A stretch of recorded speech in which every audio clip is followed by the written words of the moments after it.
파타니파타 제12장 삶 그 자체가 진짜 경전. 인간의 이 육신은 부정하고 악취를 풍김으로 꽃이나 향으로 은폐되어 있다. 이런 몸뚱이를 지니고 있으면서 잘난 채 뻐기거나 남을 깔본다면 그는 소경이 아니고 무엇이겠는가. 본문 삶 그 자체가 진짜 경전.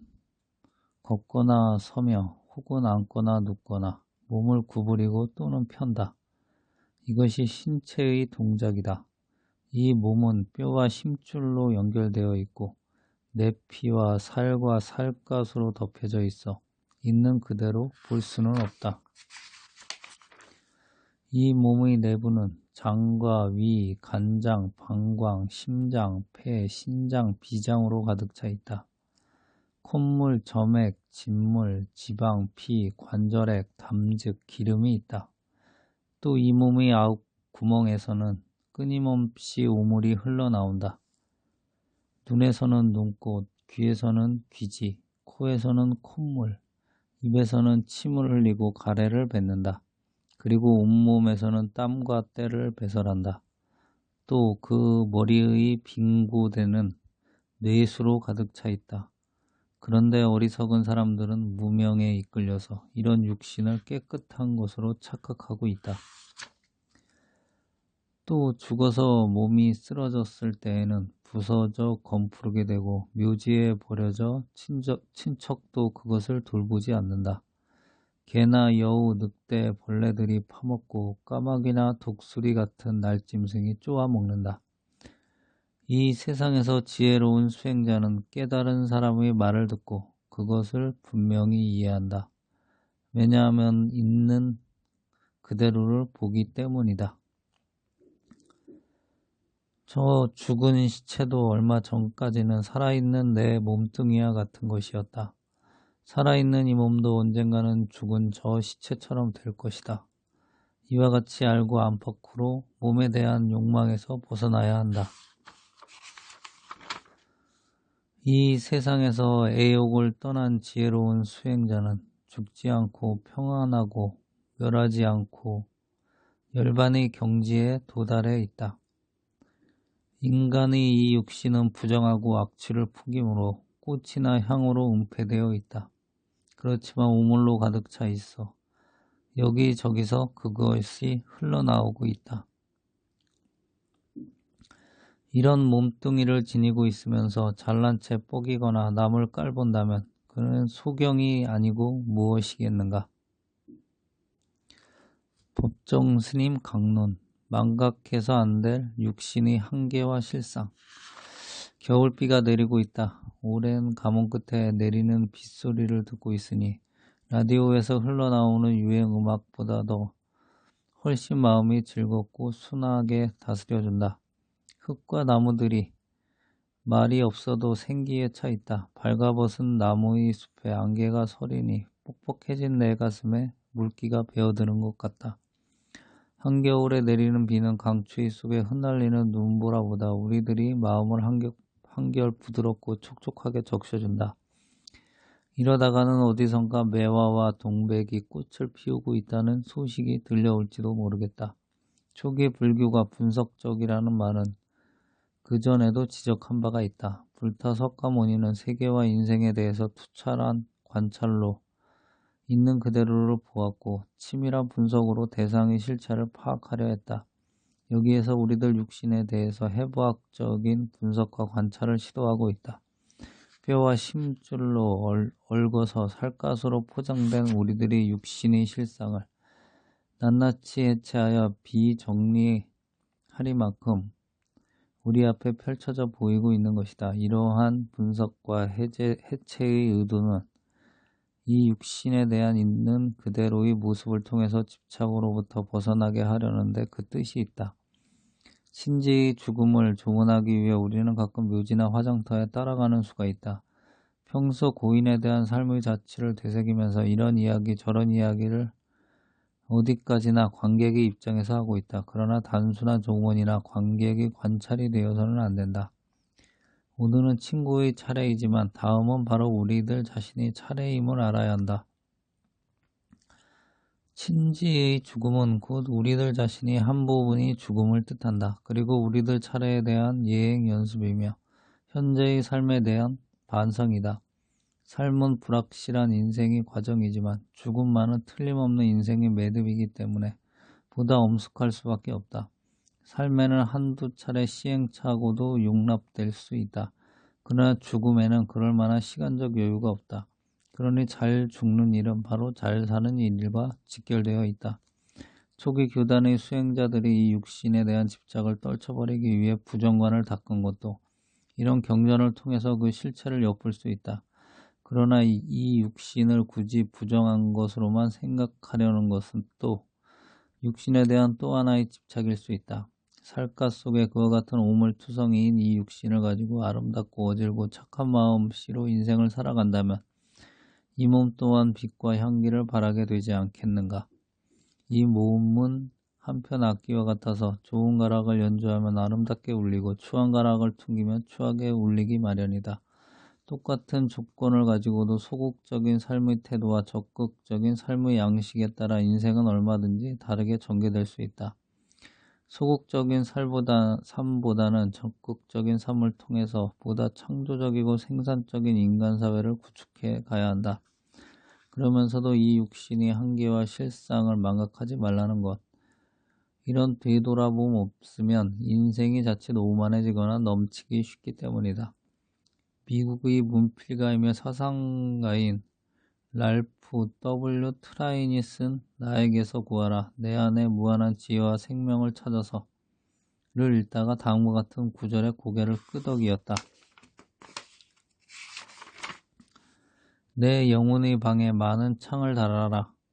우주의 광명이 두루 비치도록. 좁은 생각의 문구멍으로는 저 한량없는 빛을 받아들일 수 없으니 눈먼 관념 유인은 다 내던지고 하늘처럼 높고 진리처럼 드넓은 그 맑은 창으로 빛이 넘치게 하라.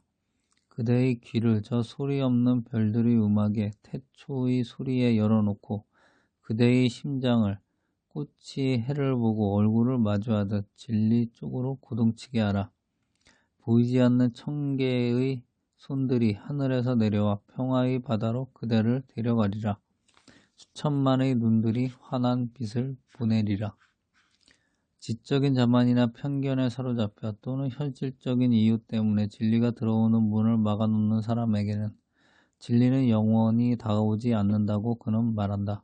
그러면서 언제 어디서나 다가올지 모르는 진리를 향해 문을 활짝 열어놓고 사는 사람들에게는 똑같은 법칙에 의해서 진리가 사방에서 다가온다는 것이다.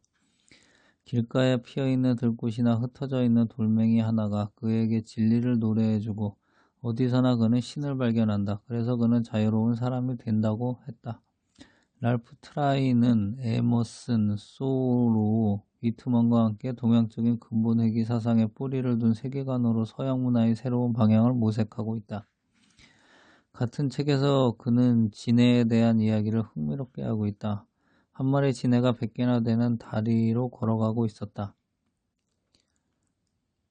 100개나 되는 다리로 걸어가는 것은 하나의 기적이다. 2개의 다리를 조절하는 것도 어려운 일인데 100개나 되는 수많은 다리를 조절한다는 것은 여간 어려운 일이 아닐 것이다. 그러나 진해는 언제 어디서나 잘 조절해 왔다. 이런 진해를 지켜보던 한 마리의 여우가 의문에 사로잡힌다. 여우라는 짐승은 항상 호기심에 사로잡혀 있다. 우화 속에 등장하는 여우는 물론 일종의 상징이다. 지식과 분석과 논리의 상징. 여우는 보고 관찰하고 분석한다. 그런 다음에 자기가 터득한 지식을 전파한다. 여우는 진해가 100개의 다리를 가지고도 아무 탈 없이 잘 걷는다는 사실을 도무지 믿을 수가 없었다. 진해에게 다가가 묻는다. 예, 잠깐 의문이 나는 점이 있다. 너는 어떻게 그 많은 발들을 조절하니? 한 발 다음에 어떤 발이 뒤따라야 하는지를 어떻게 다 알고 있니? 100개의 발이라니 그 많은 발을 가지고도 너는 아주 유연하게 걷고 있으니 참으로 놀라운 일이다. 과연 어떻게 이런 조화가 일어날 수 있는가? 진해가 대답했다. 나는 평생을 두고 그렇게 그저 걸어 다닐 뿐이야. 그러나 한 번도 내가 묻는 그 점에 대해서 생각해 보지를 않았어. 내게 시간을 주어 한번 그 점에 대해서 차분히 생각해 보겠다. 지네는 눈을 감고 곰곰이 생각에 잠겼다. 그래서 처음으로 지네는 분리되었다. 관찰자로서 마음과 관찰되는 자로서 그 자신이 나누어진 것이다. 지금까지 지네는 태어날 때부터 자신이 지닌 능력에 따라 언제나 살고 걷고 또 그렇게 되풀이해 왔다. 다리를 움직이는 자신과 다리가 둘이 아니었다. 그의 삶은 전체로서 하나였다. 그런데 여우의 말을 듣고 생각에 잠기자 주체와 객체로 분리되고 만 것이다. 그리하여 지네는 다시는 자연스럽게 걸을 수가 없었다. 이때 여우는 웃으면서 말했다. 그러면 그렇지. 내가 걷는 것이 무척 어려울 것이라고 나는 생각해 왔어. 나는 그것을 이미 오래전부터 알고 있었단 말이야. 지네는 눈물을 머금은 채 말했다. 전에는 결코 어렵지 않았어. 그런데 여우 내가 문제를 일으킨 거야. 이제 나는 다시 그전처럼 걸을 수 없게 되었어. 지식이란 이와 같이 위험한 것이라고 우아는 넌지시 일깨워주고 있다. 이 이야기는 우리에게 여우와 같이 의심이 많고 분별이 많으면 따지기 좋아하는 인물을 조심하라고 경고를 던져주고 있다. 그러면서 트라이는 다음과 같이 항변하고 있다. 목사건, 신부건, 승려건 혹은 철학자건 간에 이 우주의 무한한 진리를 표현하고 미화하고 전파할 사람이 과연 누구인가? 스치혀로서 많은 사람을 감동시키고 충동시켜서 진리를 깨달은 스승이라고 숭배받을 수 있을지는 모른다. 그렇지만 참된 스승은 결코 다른 사람을 위해 진리를 해석해주지 않는다. 참된 스승은 제자가 스스로 깨닫도록 온 힘을 다해서 도울 뿐이다. 제자의 내부의 본질이 그대로 꽃 피어나 저 스스로 깨닫도록 정열을 다 쏟는다. 그렇지 않은 많은 사람들이 순전히 자기 욕심이나 명예를 위해 혹은 개인적인 동기에 사로잡혀 서로 돋보이려고 애쓰고 있다. 또 자신이 심오한 진리를 깨달은 채 하거나 깨달았다고 떠들어대는 사람들은 형편없는 바보가 아니면 사기꾼이다. 남의 스승이 되고자 하는 사람은 이런 살아있는 말씀을 깊이 새겨들어야 할 것이다. 남의 스승 되기가 어디 쉬운 노릇인가? 지식이나 지혜는 그만두고라도 인간적으로 불성실하거나 미숙한 사람이 남을 가르치는 것은 모래로 밥을 지으려는 것과 같아서 피차에 도움이 되지 못한다. 우리가 경전을 읽는 것은 지식이나 지혜를 얻기 위해서가 아니다. 여우의 분별과 따짐을 넘어서서 하루 새끼밥을 먹듯이 영혼의 양식을 먹는 일 가운데 하나일 뿐이다. 지네처럼 100개의 다리를 가지고 즉 이 풍진 세상의 온갖 일을 하면서도 거기에 구애받지 않고 그저 무심히 한결같은 마음으로 자신에게 주어진 인생을 묵묵히 성실하게 살아가는 그 일로 이어져야 한다는 말이다. 경전의 글귀에 얽매일 필요는 없다. 경전이 어디 종이나 활자로 된 책뿐이겠는가? 삶 그 자체가 진짜 경전이 아닌가? 읽고 또 읽고 음미하면서 인생을 보다 곱고 향기롭게 꽃 피울 수 있어야 한다. 사람은 우선 자기 자신에게 진실해야 한다.